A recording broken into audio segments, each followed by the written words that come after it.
নমস্কার, আমি তরুণ ঘোষ। আজকে অনেকগুলো খবর আছে, তাই আমি তালিকা করে রেখে দিয়েছি। এখন খবরের শিরোনামগুলো প্রথমে পড়ে দিই। আমি একত্রে করে দিয়েছি। এক হচ্ছে ফয়জুর রহমান সহ 12 জন অ্যারেস্টেড। 2 হচ্ছে কালকে পিলখানায় আগুন লেগেছিল। 3 হচ্ছে তুলসী গ্যাবার্ডের ভারত সফর। 4 হচ্ছে গুন্তারেসের ওপর নজরদারি। 5 হচ্ছে পিনাকির নিবিড় পরিচর্যা। 6 হচ্ছে ট্রাম্পের ভারত সফর। এবার একে একে আমি খবরের ডিটেলসে আসি। এই খবর যেগুলো পাওয়া গেছে প্রত্যেক কটাই কিন্তু কোনো লোক মুখে শোনা নয়, সব ভারতীয় এজেন্সির কাছ থেকে পাওয়া খবর। প্রথমেই আপনাদের বলে দিচ্ছি, ফলে এতদিন যে সমস্ত রটনা ফটনা হচ্ছিল সেগুলো এখন একটা কনফার্মেশন পাওয়া যায়। যেমন ফয়জুর রহমান আইএসআই পন্থী, জামাতি, হিজবুতি, যিনি কু করার চেষ্টা করেছিলেন, পরশুদিন গভীর রাতে তাকে অ্যারেস্ট করা হয়েছে। গভীর রাতে, তার আগে গৃহবন্দী ছিলেন। তার সঙ্গে 12 জনকে অ্যারেস্ট করা হয়েছে। মোট 5 জন আপনার লেফটেন্যান্ট জেনারেল, তারা ওয়াকারুজ্জামানের বিরুদ্ধে ছিলেন। তাদের মধ্যে ফয়জুর একজন, আরো একজন আছে, তার নামটা আমি জানতে পারিনি, তাকেও অ্যারেস্ট করা হয়েছে। এবং বাকি যে 2 জন, সে 2 জনের নামও জানতে পারিনি। একজন আছেন কুয়েতে অ্যাম্বাসেডার হয়ে, লেফটেন্যান্ট জেনারেল, তিনি বাংলাদেশের কুয়েতের অ্যাম্বাসেডার, বাংলাদেশের অ্যাম্বাসেডার, তাকে ফিরিয়ে আনার চেষ্টা করা হচ্ছে। এখন কালকে পরশুদিন অ্যারেস্ট করার পর কালকে একটা বড় আগুন লাগে পিলখানাতে, যে খবরটা একেবারেই চেপে রাখা হয়। তারপরে যখন খবরটা 2-1 জায়গায় প্রকাশ হয়, তখন বলা হয় যে এটা শর্ট সার্কিট থেকে হয়েছে। আচ্ছা, সেনাবাহিনী তো নিজস্ব আপনার ফায়ার সিস্টেম আছে। 2.5 ঘন্টা ধরে কিন্তু পিলখানার ওই নির্দিষ্ট ব্লকটি জ্বলে। পুরো ভস্মীভূত হওয়ার পর তারপর নেভানোর কাজ হয়। 2.5 ঘন্টা ধরে পুরো গান পাউডার ফান পাউডার কিছু দিয়ে আগুন ধরিয়ে দেওয়া হয়েছিল। তো এই ভেতরে কি হয়েছে আদৌ সেটা জানা যাচ্ছে না। আর এই 12 জনের ভাগ্যে কি জুটেছে সেটাও কিন্তু খুব একটা পরিষ্কার নয়। এমনও হতে পারে, এটা আমি বলছি, এমনও হতে পারে, আশঙ্কা করা হচ্ছে ওই বিল্ডিং এ 12 জনকে ঢুকিয়ে দিয়ে মৃত অবস্থায় তাদেরকে বিল্ডিংটা জ্বালিয়ে দিয়ে তাদের লাশ পর্যন্ত গায়েব করে দেওয়া হতে পারে, এই একটা খবর। সুতরাং সেনাবাহিনীর পুরো কন্ট্রোল এখন ওয়াকারুজ্জামানের হাতে। যে কোনো দিন, যে কোনো মুহূর্তে, আজকে 1 ঘন্টা বাদে হতে পারে, 3 দিন বাদে হতে পারে, তিনি পুরো ক্ষমতা দখল করবেন। এখন শুধু সেটা সময়ের অপেক্ষা। ক্ষমতা দখল হলে প্রথম কাজ হবে ডক্টর ইউনূসকে গ্রেপ্তার করা এবং তাকে কাস্টডিতে নেওয়া। আর বাকি যে সমন্বয়ক 2-4টে আছে, উপদেষ্টা যারা আছে, তাদেরকেও কাস্টডিতে নেওয়া। এটা দিয়ে প্রথম কাজ ওয়াকারুজ্জামান শুরু করবেন। কারণ দেশের মানুষ তাকে এত ভুল বুঝেছে।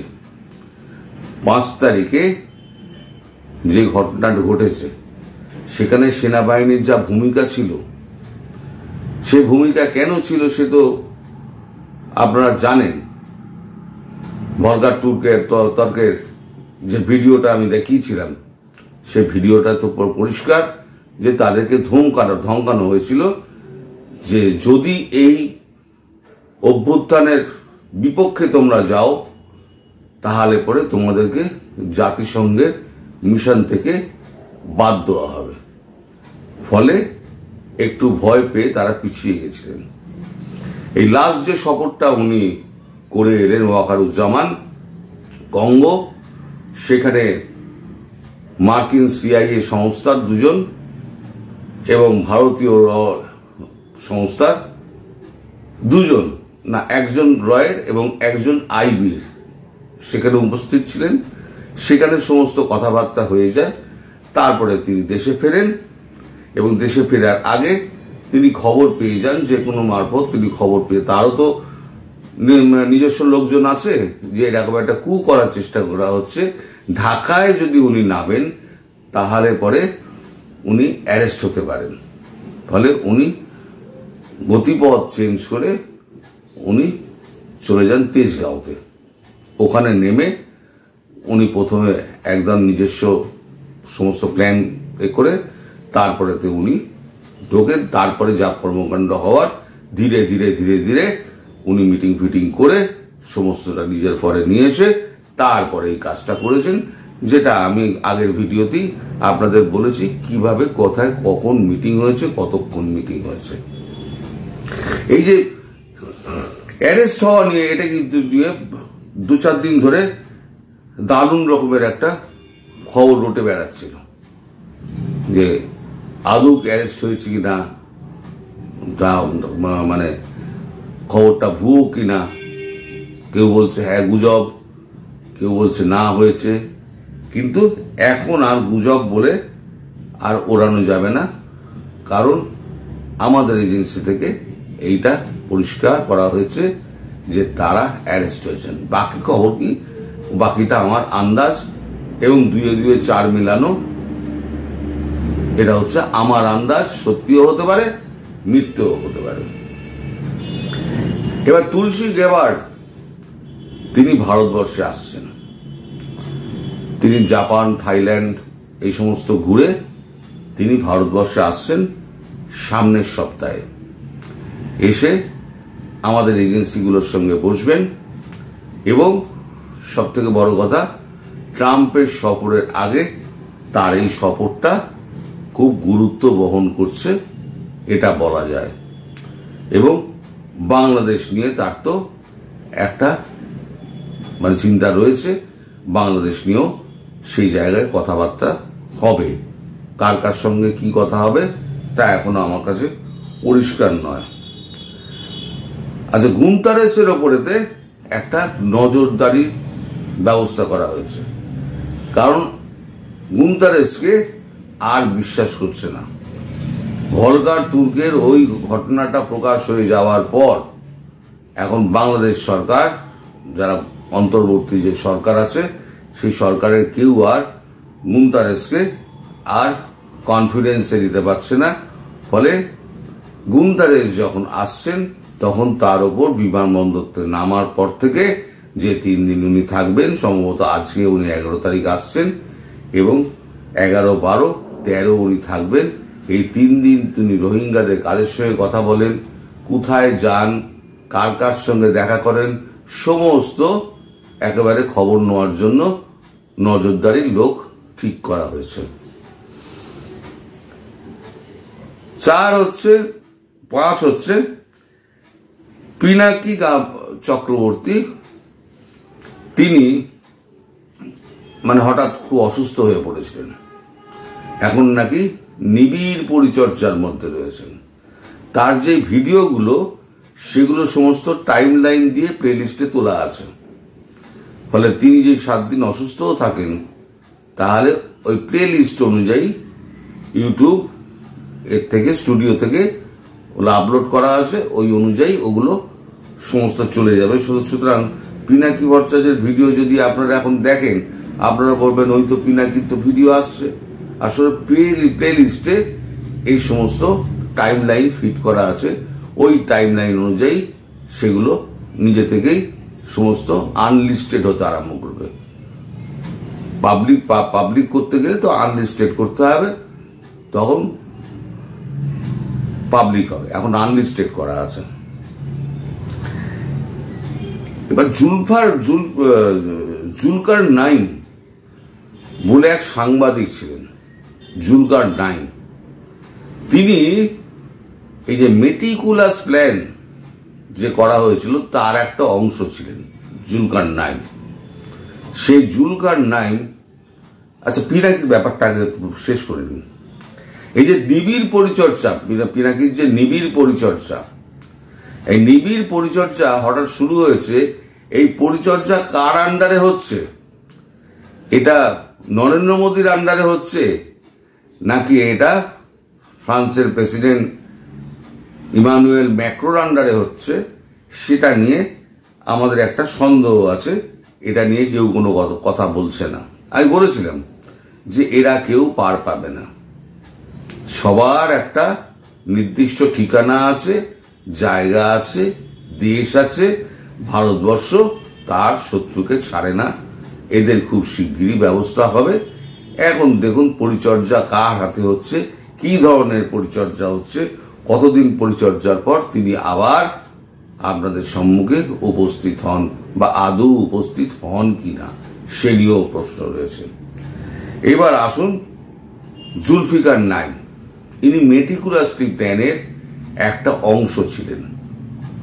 এই যত আপনার এই 5 তারিখের পর থেকে এই যে মেটিকুলাস ডিজাইন যে প্ল্যানটা করা হয়েছিল, যে প্ল্যানে উনি একটা অংশ ছিলেন। উনি সম্ভবত অপহৃত হয়েছেন, বিদেশে ছিলেন, অপহৃত হয়েছেন এবং তার ফেসবুকে কিন্তু ইনঅ্যাক্টিভ, তাই কিন্তু পাওয়া যাচ্ছে না। এবং তিনি কোথায় আছেন, কি করছেন, কার দ্বারা অপহৃত হলেন, কারা অপহরণ করালো, সে নিয়ে কিন্তু অনেক প্রশ্ন ঘুরে বেড়াচ্ছে। এটা গেল একটা খবর। আর লাস্ট হচ্ছে ট্রাম্পের ভারত সফর। ট্রাম্পের ভারত সফরের সঙ্গে জড়িয়ে আছে রাশিয়ার প্রেসিডেন্ট ভ্লাদিমির পুতিনের সঙ্গে দেখা করা। কে একটা বাজারে রটি দিয়েছে যে 13 তারিখে ট্রাম্প ভারতে আসছেন। আমি এইটার উত্তর দিতে আমি ক্লান্ত হয়ে গেছি যে এরকম আমার কাছে কোনো খবর নেই। 13 তারিখে উনি আসছেন এরকম কোনো খবর নেই। আজ রয়টার্সের একটা কপি আপনাদের তুলে দিচ্ছি। তুলে দেওয়ার পরে আমি তো বলে দিচ্ছি আপনাকে যে ট্রাম্প কবে ভারতে আসছেন সেটা এইখানে লেখা আছে। রয়টার্স যেটা লিখছে, পুতিনের সঙ্গে দেখা করতে ট্রাম্পের দূত উইটকফ এই সপ্তাহে মস্কো সফরের পরিকল্পনা করেছেন। রয়টার্স লিখছে 11ই মার্চ, এটা লিখছে এই সপ্তাহে উইটকফ তিনি যাচ্ছেন রাশিয়া, গিয়ে তিনি ডেট ফেট ফিক্স করবেন। এই হচ্ছে উইটকফের ছবি। লিখছে কি ডিটেলে, ওয়াশিংটন 10 মার্চ। রয়টার্স, মার্কিন প্রেসিডেন্ট ডোনাল্ড ট্রাম্পের বিশেষ দূত স্টিভ উইটকফ রাশিয়ার প্রেসিডেন্ট ভ্লাদিমির পুতিনের সাথে দেখা করার জন্য মস্কো সফরের পরিকল্পনা করেছেন। সোমবার পরিকল্পনা সম্পর্কে অবহিত দুজন ব্যক্তি জানিয়েছেন। উইটকফ, যিনি আনুষ্ঠানিকভাবে ট্রাম্পের মধ্যপ্রাচ্য দূত, 3 বছর ধরে চলমান ইউক্রেন যুদ্ধের অবসান ঘটানোর প্রচেষ্টায় ক্রমবর্ধমান ভূমিকা পালন করেছেন। নাম না প্রকাশ করার শর্তে লোকেরা ব্লুমবার্গ নিউজের একটি প্রতিবেদন নিশ্চিত করেছে যে উইটকফ পুতিনের সঙ্গে আলোচনার জন্য মস্কো যাবেন। একটি সূত্র জানিয়েছে যে উইটকফের এই সপ্তাহে মস্কো ভ্রমণের সম্ভাবনা রয়েছে। ট্রাম্প পুতিনের দেখা করার ইচ্ছে প্রকাশ করেছেন এবং জানুয়ারিতে দায়িত্ব নেওয়ার পর থেকে পূর্ববর্তী বাইডেন প্রশাসনের রাশিয়ার সাথে বরফের সম্পর্ক উল্টে দেওয়ার প্রচেষ্টা চালিয়ে যাচ্ছেন। অর্থাৎ ট্রাম্পের সঙ্গে যে ভ্লাদিমির পুতিনের যে দেখা হওয়ার কথা, সেই ডেটটা ফিক্স করার জন্য উইটকফ যাচ্ছেন রাশিয়া এবং তুলসী গাবার্ড আসছেন ভারতে। এবার 2-2 4 মিলান, তাহলে আগে রাশিয়ার সঙ্গে পুতিনের সঙ্গে দেখা হবে, রাশিয়ার প্রেসিডেন্টের সঙ্গে, তারপর হয়তো বা তার আগে ভারত হয়ে তিনি যেতে পারেন। তার ডিটেল পরিকল্পনাটা তুলসী গ্যাবার্ড করতে এসছেন। এবং এমনও হতে পারে যে যখন এই আমাদের যে ভারতের যখন প্ল্যানটা এক্সিকিউশনের সময় আসবে, তখন তুলসী গ্যাবার্ড সম্ভবত বাংলাদেশে থাকবেন। এটা আমি আপনাদের কনফার্ম করলাম। আপনারা সকলে অত্যন্ত উদ্বিগ্ন যে ভারত কি করছে না কেন, ভারত চুপচাপ বসে আছে কেন। এদিকে আবার ট্রাম্পের সফর দিয়ে আমার মেসেজ বক্স, মানে হোয়াটসঅ্যাপের আমার কল সমস্ত, মানে ইনবক্স সমস্ত ভরে গেছে। আমি উত্তর দিতে আমি মানে হেদিয়ে গেছি বলা যায়। তাই আজকে রয়টার্সের কপিটা তুলে আপনাদের আমি বলে দিলাম যে এখনো ডেট ঠিক হয়নি।